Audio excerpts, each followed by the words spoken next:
तो आज का हमारा कॉन्सेप्ट रहने वाला है present continuous.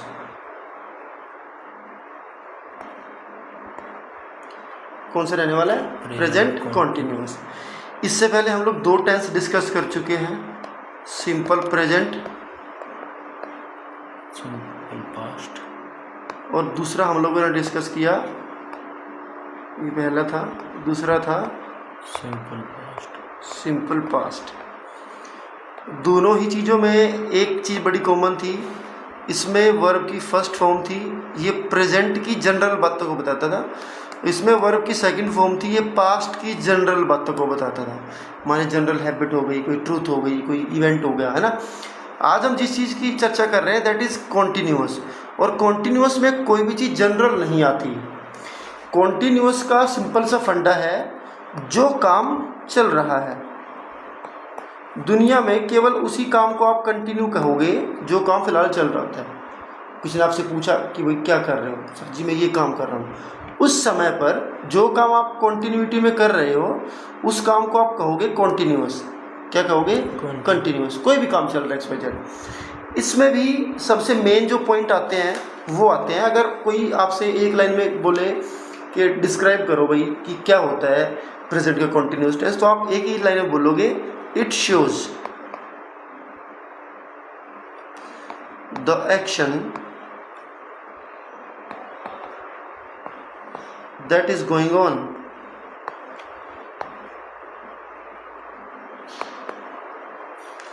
at the time of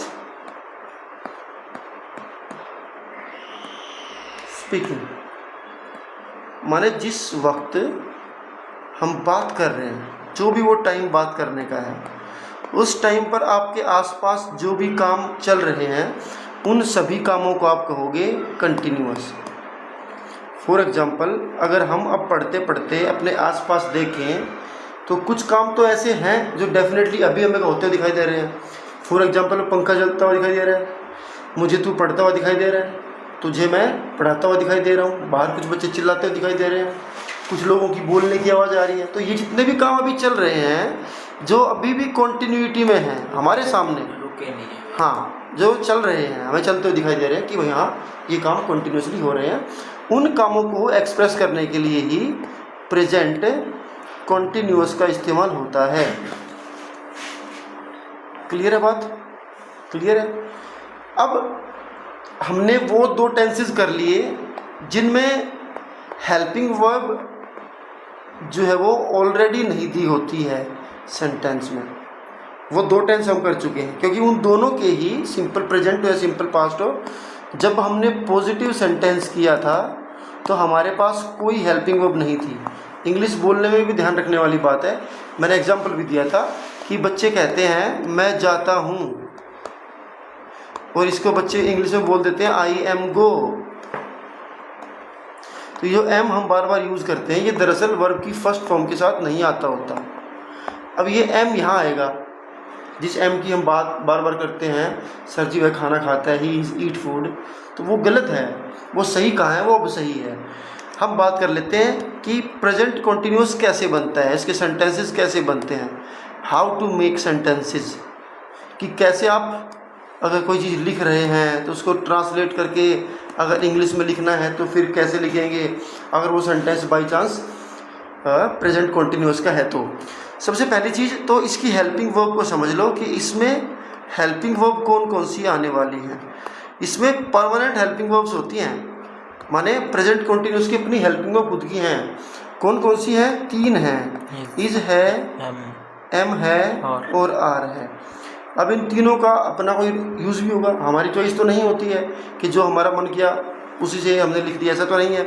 तो इज़ सबसे पहले समझेंगे कहाँ इस्तेमाल होता है। अगर आपका सब्जेक्ट काम करने वाला ही है, अगर वो शी है, अगर वो इट है, या कोई भी दूसरा सिंगुलर सब्जेक्ट है, माने किसी का नाम है, कोई एक इंसान है, कोई भी है, तो इज आएगा। एम कहाँ पर आएगा? एम स्पेशल है भाई, एम केवल आई के साथ ही आएगा। आर कहाँ पे आएगा?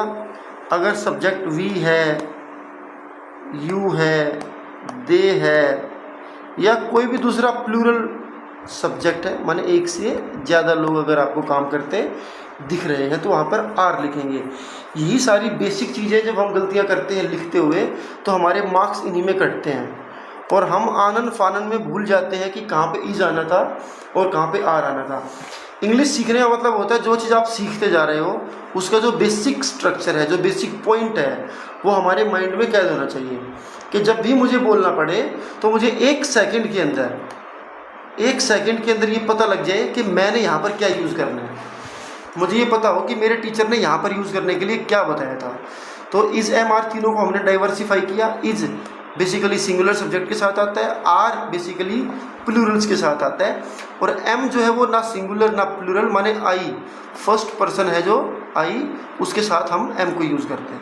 ठीक है, अब बात आती है हिंदी में। अगर तुम्हें पता करना पड़े कि सर हिंदी में कैसे पता करेंगे कि ये सेंटेंस प्रेजेंट कंटिन्यूअस का है, क्योंकि अगर आप ट्रांसलेशन करोगे या लिखने की कोशिश करोगे तो जो आप इंग्लिश बनाओगे तो उससे पहले आपको पता तो हो कि इस सेंटेंस की इंग्लिश में बना रहा हूँ ये किस टेंस का है। तो हिंदी में अगर सेंटेंस के एंड में,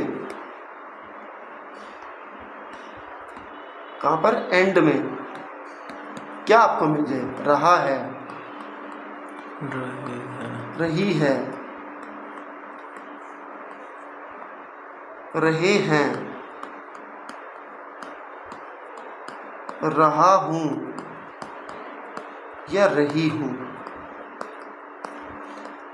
ये सब चीज़ें अगर आपको दिखती हैं तो समझ लो वो सेंटेंस प्रेजेंट कंटिन्यूअस का है। जैसे मैं पढ़ा रहा हूँ, ये सेंटेंस किस टेंस का है, present continuous, present continuous. Continuous. ठीक है, अब बात आती है इंग्लिश कैसे बनाएं। अगला सवाल क्या है, इंग्लिश कैसे बनाई जाए, कि हिंदी हमारे सामने है, इसको इंग्लिश में कैसे कन्वर्ट करें, उसका क्या फॉर्मूला है। हर चीज़ फॉर्मूले में चलती है। तो अगर वो सेंटेंस जो आपने देखा वो पॉजिटिव है, पॉजिटिव से मेरा मतलब उसमें नोट नहीं है, इसमें कहीं पे नोट है नहीं है, चलिए। तो कहता है कि जी सबसे आगे सब्जेक्ट को लिखो, उसके बाद इज एम आर को लिखो, और उसके बाद आती है मेन वर्ब इस टेंस की हमारी, जो है वर्ब की फोर्थ फॉर्म। कौन सी फॉर्म है, फोर्थ फॉर्म। कैसे बनती है, जो हम वर्ब डेली सीखते हैं जो उसमें जो फर्स्ट फॉर्म है ना वर्ब की, उसके बाद में आप लगा दो आईएनजी, ये इसकी फोर्थ फॉर्म कहलाती है। इसको आईएनजी वाली फॉर्म भी कहते हैं, फोर्थ फॉर्म भी कहते हैं। ठीक है, और इसका नाम होता है प्रेजेंट पार्टिसिपल फॉर्म। असली तो इसका नाम क्या होता है, प्रेजेंट पार्टिसिपल। ये तो शॉर्टकट है, फर्स्ट, सेकंड, थर्ड, फोर्थ। असल में इनके नाम नहीं होते हैं। असल में इनके नाम, जो फर्स्ट फॉर्म होता है उसका नाम होता है प्रेजेंट फॉर्म, सेकंड फॉर्म का नाम होता है पास्ट फॉर्म, थर्ड फॉर्म का नाम होता है पास्ट पार्टिसिपल, और फोर्थ फॉर्म का नाम होता है प्रेजेंट पार्टिसिपल। ये इनका एक्चुअल नेम है। ठीक है, तो अब तो इजमार के बाद वर्ब की फोर्थ फॉर्म, उसके बाद ऑब्जेक्ट। अब इसी सेंटेंस को ट्रांसलेट कर लेते हैं। मैं पढ़ा रहा हूँ उनको, तो सबसे पहले सब्जेक्ट, कौन काम कर रहा है, मैं, तो मैं की इंग्लिश आई। उसके बाद इजमार में से कोई एक चीज़, तो आई के साथ एम।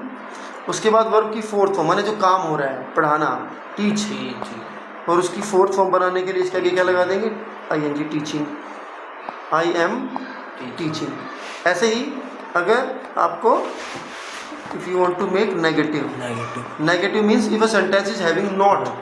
ठीक है, तो first of all subject, then is am are,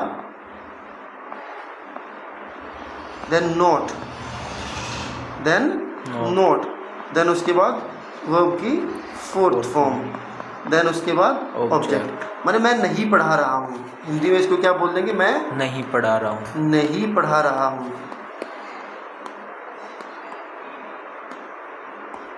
I am not teaching। ठीक है, इसी तरीके से अगले पॉइंट पे आते हैं, इंटेरोगेटिव सेंटेंस। मान लो जिसके पीछे क्वेश्चन मार्क होता है। इसे हमारा आगे आ जाएगा, एक ही रूल है, कई बार बात कर चुके हैं। हेल्पिंग वर्ब को आगे लिख दो तो इंटेरोगेटिव बन जाता है। इज एम आर प्लस में सब्जेक्ट प्लस वर्ब की फोर्थ फॉर्म प्लस ऑब्जेक्ट और लास्ट में हमारा क्वेश्चन। into। क्या मैं पढ़ा रहा हूँ, हिंदी में क्या बोल देंगे इसको? क्या मैं पढ़ा रहा हूँ पढ़ा रहा हूँ। तो एम आई, कुछ नहीं करना, खाली एम को यहाँ लेके आना, आई को यहाँ लेके आना, एम आई टीचिंग। ठीक है, लास्ट में symbol of interrogative. So this was about present continuous. English में कई बार फिल इन द ब्लैंक्स अगर इस टेंस के आते हैं, तो जैसे कोई वर्ड आपको दिख जाए किसी एक सेंटेंस में, now it is, currently, presently, these days, ये सब वर्ड्स जहाँ आते हैं वहाँ most commonly present continuous tense से होता है। So this was about present continuous, जो कि आपको कॉन्टिन्यूटी ऑफ एक्शन जो है वो शो करता है कि भैया कोई भी काम जो है वो लगातार अभी चल रहा है, एट द मोमेंट, इस समय पे। ठीक है, उस चीज़ के लिए इस्तेमाल होता है। ठीक है, आई होप समझ में आया होगा। ठीक है, तो समझ में आया तो इसको लाइक भी कर सकते हैं, शेयर भी कर सकते हैं किसी ज़रूरतमंद के साथ, और चैनल को सब्सक्राइब भी कर सकते हैं। Thank you.